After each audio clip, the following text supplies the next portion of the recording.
क्योंकि मन एक ऐसी इकाई है हमारे भीतर, एक ऐसा इकाई के रूप में कार्य कर रहा है जो वास्तव में हमारे समझ में नहीं आता। लोग प्रश्न करते हैं कि हमारे मन में बहुत विचार आते हैं, विचारों से मन सदैव भरा ही रहता है, और प्रायः उन विचारों का जो स्वरूप होता है वह नकारात्मकता की ओर ज़्यादा होता है। आप लोग कभी भी अपने जीवन में अपने विचारों को यदि आप देखना सीखेंगे तो आप पाएंगे कि कोई भी विचार हमारे मस्तिष्क में प्रविष्ट होता है तो पहले तो सकारात्मक रूप में आता है और थोड़ी देर बाद वो सकारात्मकता से नकारात्मकता की ओर चला जाता है। और इसी विचारों की इस प्रक्रिया को, विचारों के इस बवंडर को आज की भाषा में ओवर थिंकिंग कहते हैं, ज़्यादा सोचना।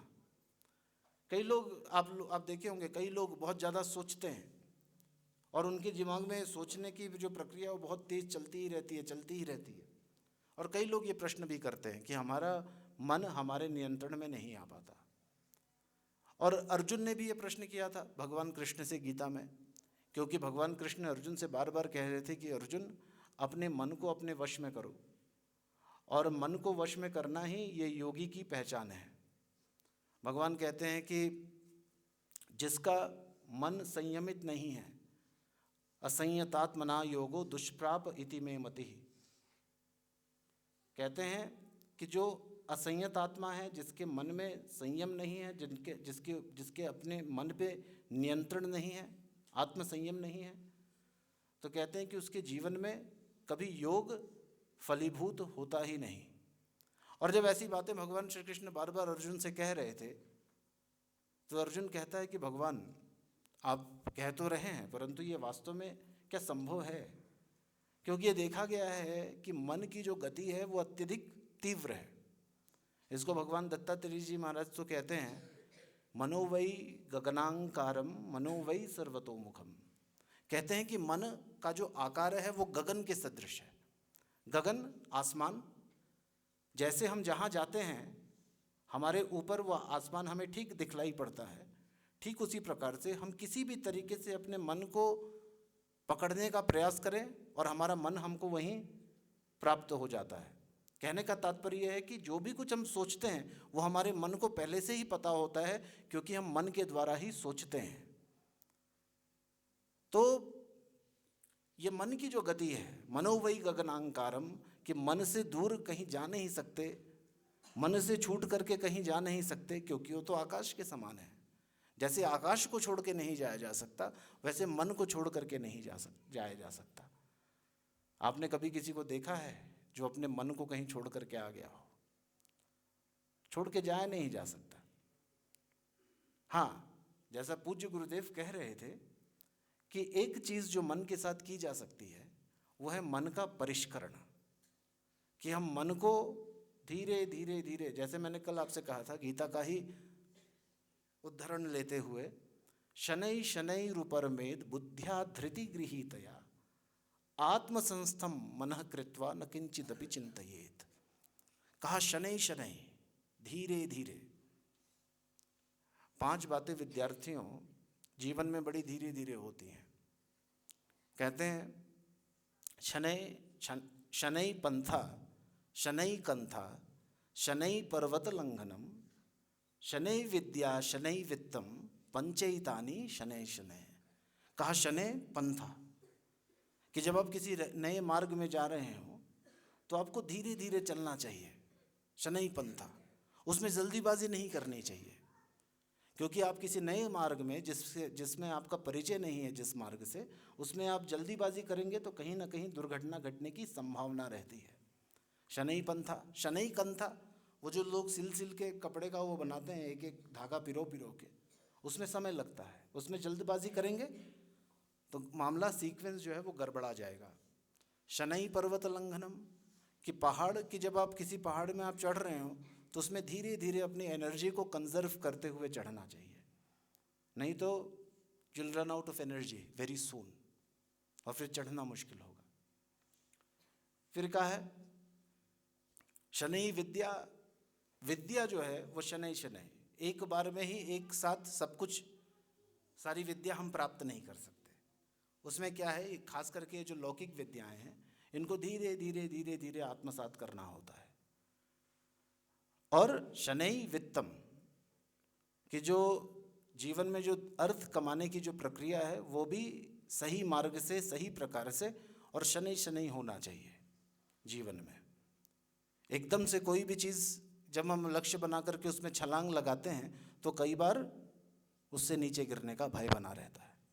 तो ठीक उसी प्रकार से ये साधना, ये शनै शनै धीरे धीरे इसका रंग चढ़ता है। परंतु उसके लिए आवश्यक क्या है? उसके लिए है आवश्यक अभ्यास। हम लोग बहुत लोगों को ध्यान सिखाते हैं और ध्यान सिखाने के इस क्रम में हम लोग ये देखते हैं कि बहुत से ऐसे लोग हैं जो कुछ समय करते हैं और उसके बाद जय राम जी की, ऐसा लगता है कि अब तो हमें ध्यान करना आ गया और अब हमारा ध्यान लगने भी लगा, और उसी समय व्यक्ति अपना अभ्यास छोड़ करके और उससे अलग हो जाता है। अभ्यास यह बड़ा आवश्यक है कि हम अभ्यास करते रहें, नित्य निरंतर ये देखते रहें, अपने विचारों को देखना। तो इसके अंतर्गत जो अभ्यास आता है, वैसे तो महर्षि पतंजलि जी ने जिस अभ्यास का नाम दिया है वहाँ पे उसको कहते हैं एक तत्वाभ्यास।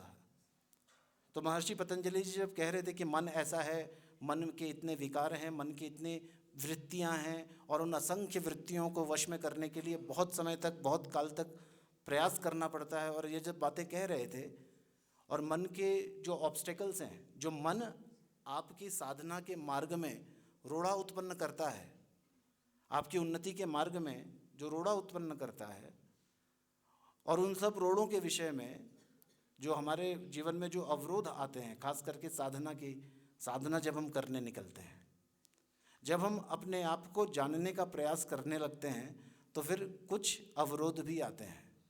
तो महर्षि पतंजलि जी योग सूत्र में कहते हैं तत्प्रतिषेधार्थ मेक तत्वाभ्यास, कि वो जो अवरोध आ रहे हैं, हम विद्यार्थी हैं, हमारा पढ़ने में मन नहीं लगता, हम व्यवसायी हैं, हमारा अपने व्यवसाय में मन नहीं लगता और उसकी वजह से हमें नुकसान होता है, हम एक ऑफिशियल हैं जो किसी कंपनी में काम करता है या गवर्नमेंट जॉब में है, उसमें भी कार्य में कंसंट्रेशन नहीं हो पाने की वजह से काम में मन नहीं लगता। और ये एक बहुत आम बात है आज के समय में।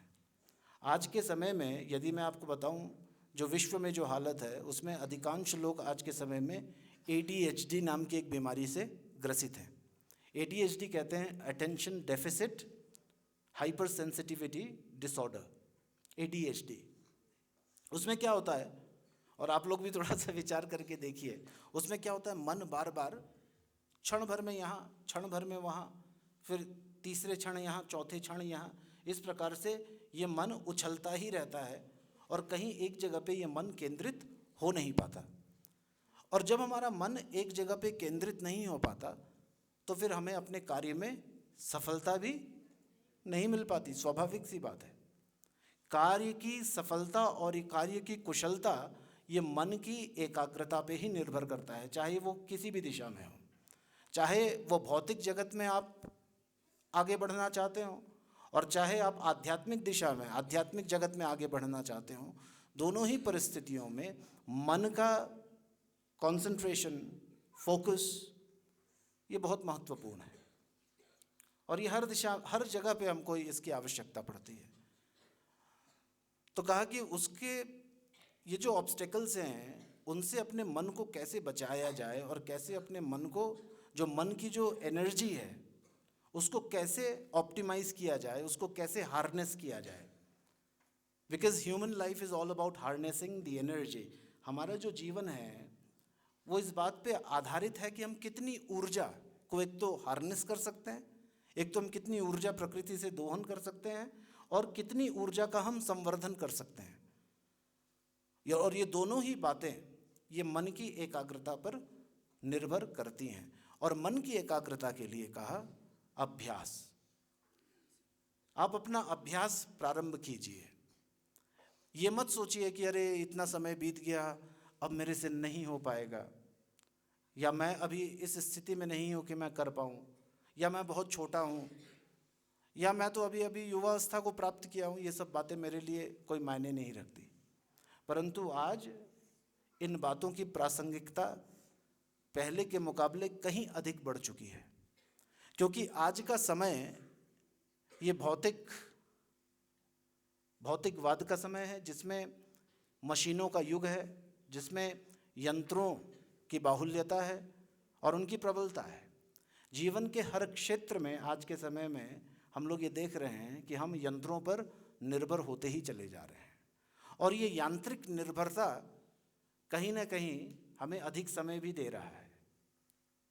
देखिए, यांत्रिक निर्भरता और यंत्रों का उपयोग, टेक्नोलॉजी का उपयोग, ये कोई गलत बात नहीं है, परंतु उसके उपयोग से होने वाला जो समय है, जो उसके उपयोग से जो आपको समय मिल रहा है। आज देखिए, आज एआई का युग है। मैं आप लोगों को बतलाऊं, पहले तो क्या होता था कि हम लोगों को कोई बात लिखनी होती थी, किसी चीज़ को ड्राफ्ट करना होता था, तो हम लोग बैठ करके उसमें लिखते रहते थे, सोचते रहते थे, और बहुत समय लग जाता था। आजकल क्या होता है, एआई के युग में आप एक वेबसाइट में जाइए और आप एक प्रॉम्प्ट दीजिए, और जो आपने प्रॉम्प्ट दिया उसके ऊपर वो पूरा एआई आपको पूरा लिख करके दे देगा।